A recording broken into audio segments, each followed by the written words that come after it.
Welcome to That American Football Show, powered by EP Sports. EP Sports is one of the top suppliers in the UK for all of your NFL merchandise. Check them out today at epsports.co.uk. Today, we've just got me and Joe on doing a review of all the games from the debut weekend for the European League of Football.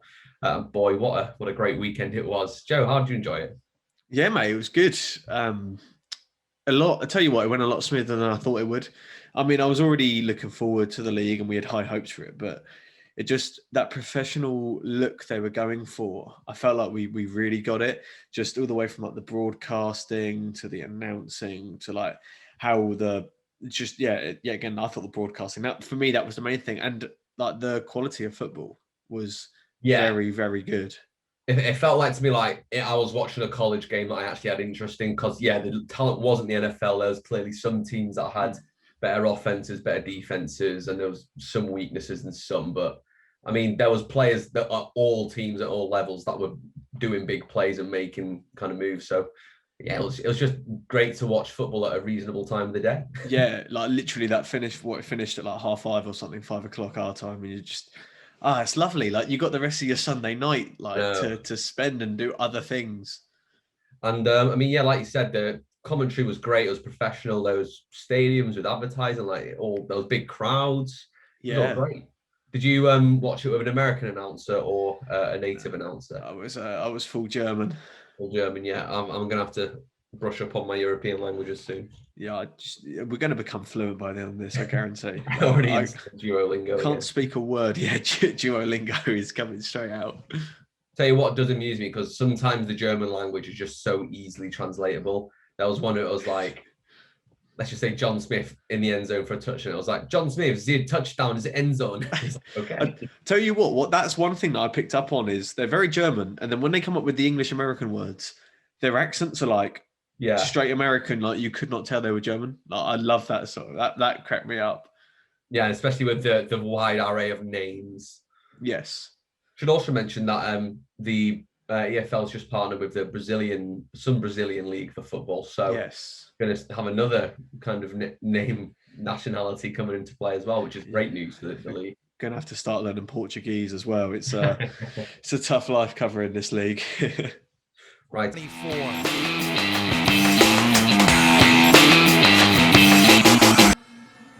Promising play. Quentin Pounds needs to get loose and up to that yellow line, and he's picked up the first down. Right, so let's fly into it though. So the first game to kick off the new ELF was I'm going to say now, the Germans said Wroclaw. They did not say Wroclaw.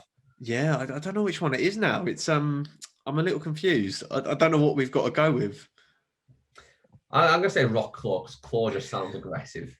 The Wroclaw Panthers scored 55 points over the Cologne Centurions, who scored 39. Looks a little bit one-sided on the final score, but like towards the middle end game, third, fourth quarter, that was a closer game than it looks. Wroclaw, they looked like the most professional. I mean, they are, I think, the most developed team that were entering the league. They clearly have looked like most of it together. They were firing well on the defense straight away. Whereas the Cologne Centurions took a bit of time to warm up. The offenses on both sides took a bit of time to warm up. I've got kind of a breakdown of all the plays here. First big thing was the interception by Darius Robinson. So one of the USA imports, played for Clemson. He actually got 2 interceptions on the game. The second one went for a pick 6. But yeah, it's... First big play of the game is coming from a USA player. I think that's to be expected. One of our elf ballers, then Quentin Pounds, did do an excellent punt return off the back of that, which resulted in a missed field goal. I think one of the big things I noticed the whole weekend was extra points and 2-point attempts. Maybe not even 50-50 you were getting them. Yeah, there was a lot of 2-point attempts. That is one thing I noticed. I don't know if that's just coaches being aggressive or is it like a lack of faith in the kickers. I'm not too sure what it was, but I'm not complaining. 2-point attempts are always great fun. Yeah, way better than kick. Yeah, they're great. Definitely not NFL talent kickers, I'll say that. But the lines, like the special teams players were breaking onto the kicker so quickly. Like it was an interesting first week on the special teams front because there was so many like interceptions and punt return touchdowns and fumbles and everything. But that's exciting. That's as fans, that's what we like to see. Like, it's exciting stuff. And you're right, that this game, it started quick. I mean, the Panthers, you mentioned it there. From what we've learned and what we've seen, people are saying that the Panthers are the team that have players that have played with each other sort of the most, and they do have that unity. So going off the bat, I mean, it's tough. It's just 1 week in. We don't know how they're going to fare against other teams, but they do seem to me to be that team that have got it going, have got things moving, and look a proper outfit. So it'll be interesting seeing their quarterback had some fantastic stats. Absolutely, yeah. We will get onto that. So after Quentin Pounds returned that punt return, there's 2 missed field goals on both sides of the teams. And then best player of the game, in my opinion, an interception that turned into a fumble, that turned into an offensive touchdown. It was just such a funny play because it was a pretty bad interception. And that defensive player just had a loaf of bread in his hands, and the receiver just tapped it out and runs it back in. That was quality. And obviously DK Metcalf himself saw that one on Instagram and commented, and that's huge. I mean, the fact that he saw that and reacted to that is pretty cool. But it was one of those. He just went one better than what DK did against the Cardinals back in the NFL last season. But that was brilliant. I love that. Right. And you just love to see that. That is dedication, and a player that is obviously giving his all on the pitch, and his coaches and fans. Quit on the play to the whistle. That's what you do. Exactly. Don't just because they've taken a ball off you doesn't mean you can't take it back. And then after that, Panthers scored again to make it 21-7. Quinton Pounds, another big catch and run, and then he scored a touchdown off the back of that. He had 2 really big back-to-back plays. Pretty much did that drive all by himself. He looks really good on the field, I'll say that. And then Panthers wide receiver Jakub Mezan, he's the tight end, scored the first touchdown. He helped get him back to another 35-yard touchdown. Then there was a muffed punt, which turned into another touchdown. So at this point, it's 38-21 to the Panthers. And here we start to see one of the Centurions players start to absolutely unload. Madre London, running back from the USA, I believe. From that point on, whenever he had a crack in the defense, he pretty much took it to the house each time. Yeah, he was an absolute animal this week. He's just so quick. He's just agile. And as you say, like whenever there was a slight gap, that was it. He was gone. Like you give him that little bit of space, he spots it. He's through there, and you ain't catching him. The guy was just an absolute animal this week, and be interesting how he goes on this season, because he's definitely one to watch. Yeah. Then after that massive touchdown, Cologne recover a fumble off the Panthers, and he goes in again for another huge touchdown.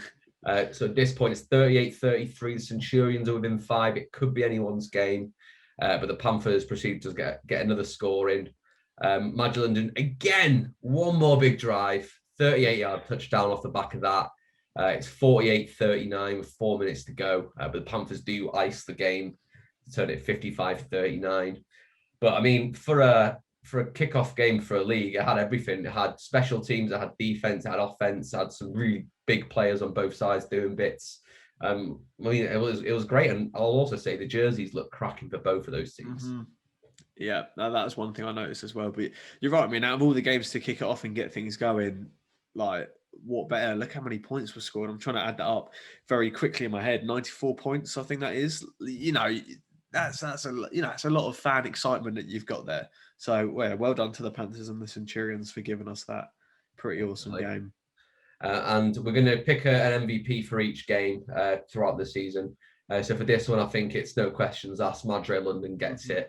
Overall, he had 272 yards and 3 touchdowns, the longest run of a 72-yarder. So that's just stats any running back would dream of.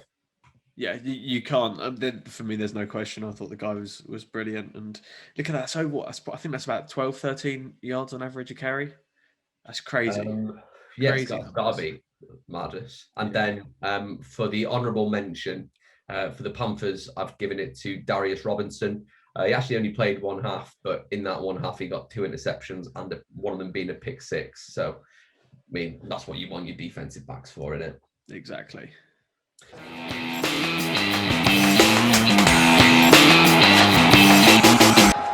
Right. On to the next game then. So this was you versus me, Barcelona Dragons versus the Surge. Ultimately, the Surge would win this one in a very close game, 21-17. I mean, all the games are pretty close, bar one really. But we're going to do a quick rundown of the game. It was a pretty slow starter, but it did creep up towards the end. Dragons started with a 3-and-out, which was then followed by a Dragons sack and then an interception back to back. So big defensive showing. But then the Surge got a nice catch and run touchdown called back by a penalty. Unfortunately, lots of penalties across all the games. Dragons scored a touchdown to running back Monton. This was a fantastic throw. Zach Edwards threw it across his body, across the field, and Monton does a lovely run into the end zone.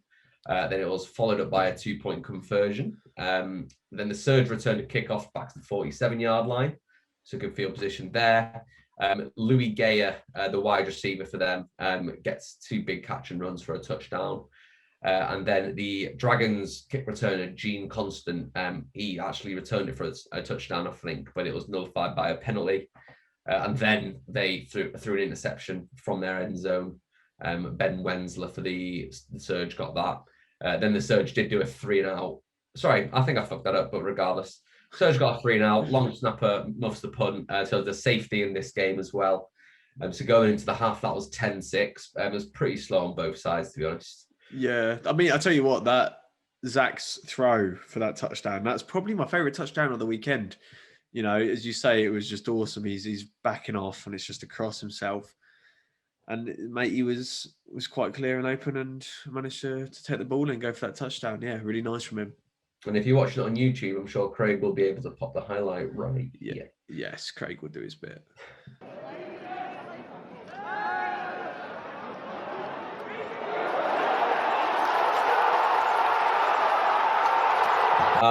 Going into the half, coming out of it, the Surge quarterback Jacob Wright started to warm up a little bit. He got a really nice scramble into the end zone for a touchdown. And then the mighty fullback, Thomas Adele, got a 2-pointer. I thought it was an O-line who caught it at first because he's a big guy. But yeah, I'd love to see a fullback getting that. And then Nico Lester, defensive back for the Dragons, gets a pick 6 to be called back by another penalty. Gene Constant, again, that kick returner, he got a really nice catch and run. The Dragons blocked a punt here, then missed the field goal, of course. Then the Surge had one final big offensive drive, the Dragons got a big offensive drive, 17-14 to the Dragons. Then the Surge countered that to finish the game, 21-14, and Zach Edwards got a nasty. To tell you what, he had the comeback drive going. I think he took him to about 15-20-yard line. Then the Surge double sacked him back to back, and it just took him out of the game. Yeah, it was tough, that end of the game, for him trying to make things happen, and it's difficult, especially when the other team are coming straight at you. But I mean, as you mentioned at the beginning, this was both our adopted teams going ahead of each other, and I was really impressed actually by the Surge. It's really tough. We've spoken to players and we've had a look at these teams sort of just on a name and experience sort of point of view, and I thought Jacob Wright was exciting quarterback. He is quick. That's one thing I noticed. The boy can scramble and he can really move and make things happen. And for me, Lamar Jackson's become one of the most popular quarterbacks, in the world at the moment, purely because he is that dual threat. And that's what you like to see from a quarterback. So seeing a lot more of that would be, I think, pretty awesome as a now Surge fan. But I thought Zach had to have a couple of tough times, but as a young lad, he'll learn from these mistakes and he'll improve. And I think as the season goes on, he'll find his feet a bit more. Absolutely. I messaged him after the game, and he said onwards and upwards, basically. Yeah. So good luck for him. The thing I noticed about this game, it was super quick. Like watching time, I started watching, it was finished already. I was like, Jesus. These tight games always are, though, aren't they? They just seem to absolutely fly by. Yeah. So MVP for this game, it's the Surge quarterback, Jacob Wright. Throwing not too much, 12-22, 12 throws, 22 throws, 12 completions, 147 yards, 2 touchdowns, but 6 rush attempts for 48 yards and a touchdown. So a bit multi-threaded. And for the Dragons honourable mention, I'm going to give that to Gene Constant, the wide receiver and returner. 4 catches, 106 yards, 2 returns for 43 yards, but he had a lot of stuff called back on him, so not his fault really. But that was the Saturday games, and man, it was just great to I forgot it was on, so I just clicked on it. It was great. Yeah, it was quality. It was a good way to start it off. I mean, it's just one of those things where the hype was just ready to go. And I tell you what, I did miss quite a big chunk of these games that I had to catch up on them. I didn't get to watch them as much as the Sunday games. But that last sort of 5 minutes or so of the Dragon Surge game was pretty exciting to watch. And yeah, it's nice having it just split up over the weekend instead of having it all on a Sunday as well. So exactly. I mean, if you didn't watch any of the games and you're thinking of it, just go for it. Get the Game Pass if you're in Germany or whatever, you can watch it for free on their stuff, and it's good watching. In basketball as well. Sticking it up top. That ball is complete and racing his way all the way to the end zone for 6. Moving on to the first Sunday game, we got the Leipzig Kings against the Berlin Thunder. It was 31-21 to the Kings overall, but again, a 10-point game. It wasn't too different. And this was probably the most one-sided game that the Kings really did in the second half take it off. But the Thunder actually started the game off with a touchdown, 84-yarder from Calvin Stitt to Tino Ndongo. It's a great throw, really deep pass, and the wide receiver struck straight in. But of course, as with all the games, the PAT got blocked for a return. So that was now 6-2. Then the Thunder intercept the Kings. Iko Pekarin intercepted Birdsong, which was just a great name for a quarterback, by the way. Yeah, the best. So cool. And they get a field goal off of that. So it's now 9-2. But then the Kings get a sack followed by a touchdown, taking it to 9-9. Kings wide receiver Tommy, I don't know how you say this, Knutel. He got he has the first 2 touchdowns, 15-9. He had some really good catches. And then elf baller Raymond Sabawale, he had a huge run. Craig will put it in here, but I'll have a look at this. He hurdles another elf baller, Jamal White. You by himself had a great game, but big run, the big hurdle, that's going on the highlight reel for him. So far from 16 yards out and 10 yards out, 2nd down and 5. This hand up the middle, leaping attempt that he does do. And then that was followed by Birdsong throwing to Yoshito Omi for a touchdown. Birds after he struggled a bit to start with, but Birdsong really got going towards the end. He was good. That offense that they've got, the Kings, is extremely good. Very, very good. I'm looking forward to how that goes up against some of the other boys. And then the Thunder had a 3-and-out, but then Jamal White, speaking of, got an interception there, which resulted in the Thunder getting a touchdown to the receiver Zerby. Then a kickoff return touchdown by Alpha Jalot, who's the safety for the Kings. Unbelievable run, took it all the way to the house. There's one guy left, and he just wove around about 3 times and just absolutely had the best of him. So that was an amazing play. And then Jamal White, off the back of that, actually returned the kickoff to the red zone. That was called back on a penalty, which was really rough. Yeah. And then straight after that, the Kings got a pick 6, again, nullified by penalty. And Alpha Jalot, his name pops up again. He forces a big fumble against the Thunder. At this point, the Kings really started to take over. Thunder had a high snap, resulting in a safety. At this point, it's 31-15 to the Kings. Birdsong throws a touchdown to Jakob Templar. So at this point, the Thunder are down by 21 in the 4th quarter. Calvin Stitt, he put on it. He tried to get there. Quarterback for the Thunder. He throws an unbelievable touchdown to Santavius Jones. And everything, toe drag swag in the corner, right by the pillar. That was a fantastic touchdown. And then he actually ended up getting a 2nd touchdown. So credit to Calvin Stitt, he did get 2 touchdowns trying to pull it back, but it was a bit too little, too late, and it was 37-27 to the Kings. I did get the score wrong at the beginning, sorry. 37-27 to the Kings. So that was, it looked a bit one-sided on the score, but it was a good game to watch. Yeah, it was exciting. I'll tell you what, Jamal White, he's a good lad, Jamal, and he was brilliant. He's just in that team. He sort of seems to be the big man in that side, and he's going to be doing a lot for them. With the Thunder, it's a tough one because speaking to people who know a lot about sort of European football, a lot of people had Thunder down as the weakest team. I'm not too sure on why the ins and outs, but it seemed to be quite a running theme. And to be honest with you, they fared a lot better than what I'd heard. I thought they did quite well, but it will be interesting to see how they do go up against other sides. It's going to be a bit running theme of what I say. We can see how well these teams have done in their first game, but when they go up against other teams, that's when we're really gonna take a look and see how good they are. But yeah, not too bad from the Thunder. Definitely some positives, but the Kings, as I said, that offense is interesting. That whole team, I think Leipzig could be a bit of an undercard coming into this league. Yeah, definitely. And then we move on to the actually, I'll just note on that the Kings got 8 sacks in that game, so not just their offense, their defense also stomped on them. But MVP for this game, I'm giving it to safety Alpha Jallo. 2 returns, one of them for a touchdown, 97 yards. The other one went for 23.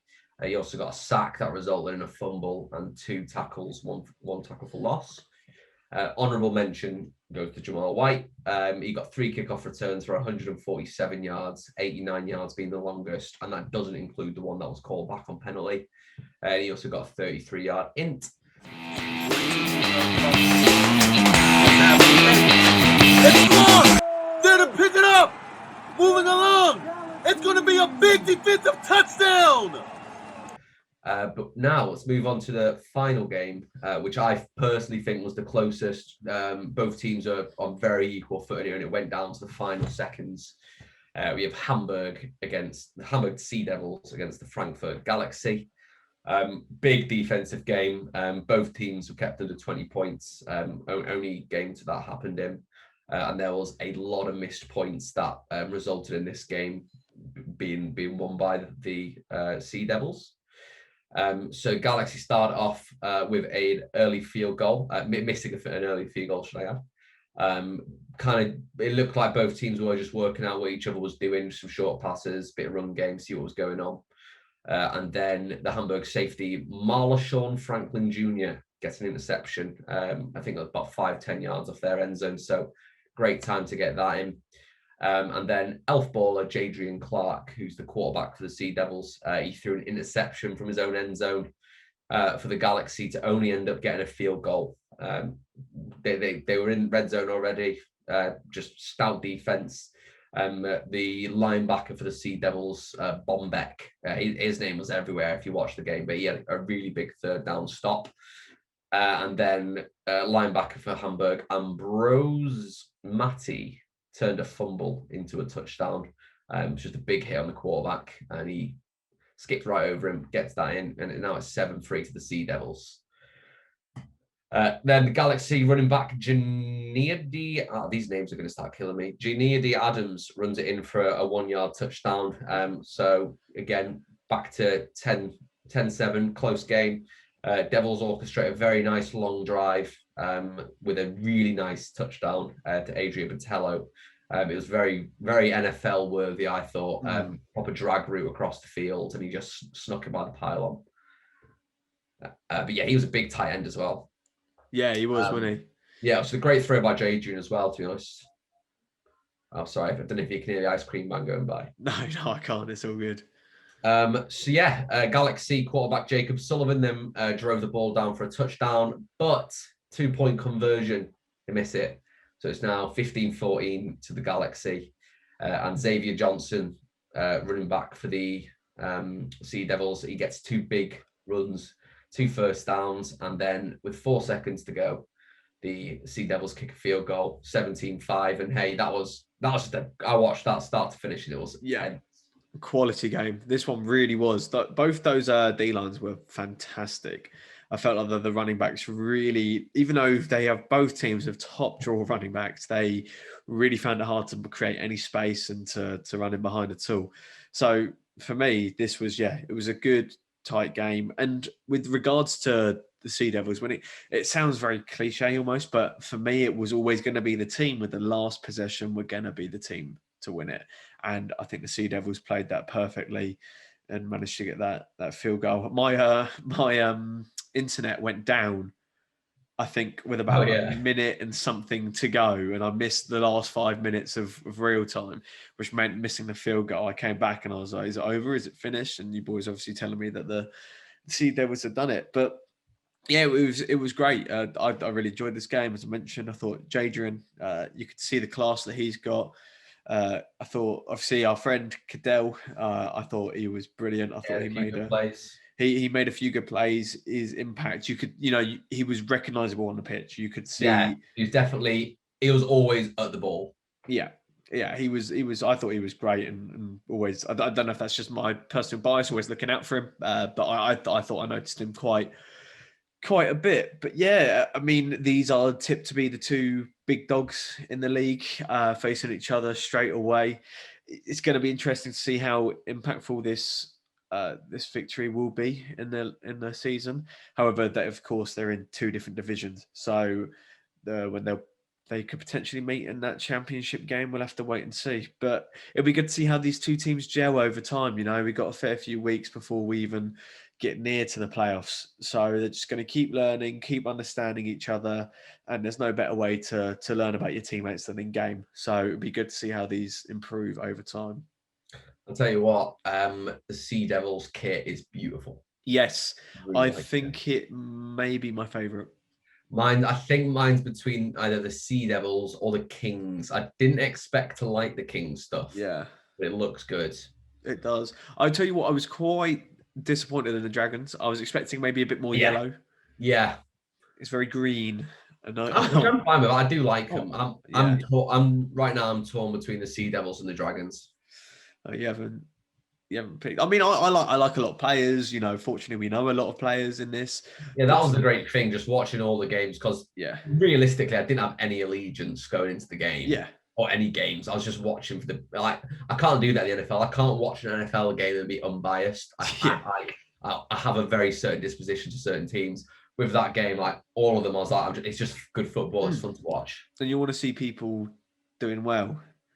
And of course, we do give our best of luck to the player that broke his leg as well. Oh, yeah, nasty injury to get on the first week.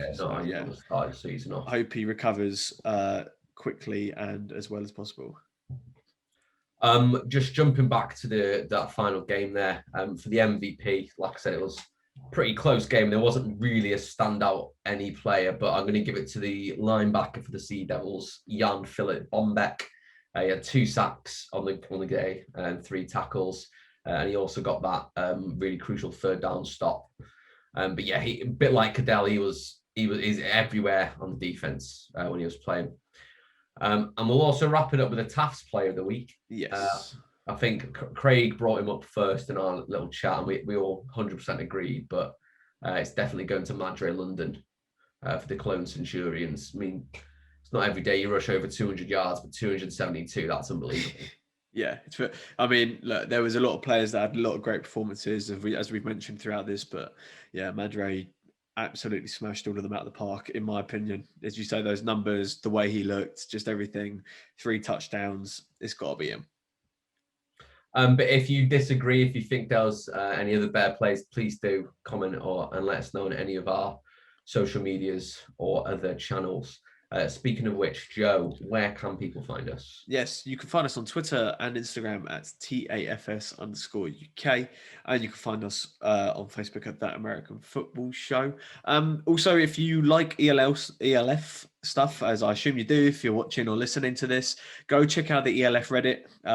Me, Adam, and Tim are in there fairly often, and it's a really good place to just speak to other people who enjoy the league and really like the league. The guy who runs it is a really great guy, and it just recently hit over 1,000 members. Yeah. So get involved and get chatting. It's a really friendly place. Anyone's welcome. You can also see all this stuff on YouTube. There's not much English content out, so we are trying to get the word around Britain and the UK. With this stuff, so please do give us a like, give us a subscribe, share us around if you know anyone who's trying to get into a new league, because it honestly, it was so good. It's on next weekend, so make sure you pick a team and you start watching. Yeah, all this stuff can be found on either our YouTube or the podcast. But yeah, thank you everyone for listening. We're going to be doing weekly ELF updates along with all our other usual content. So don't worry if you're not too big of a fan, we're still going to be making sure everything else is covered. But thanks for listening. Make sure you head over and check out our Tafts merch shop at EP Sports and check out the NFL range. And we will see you all next week.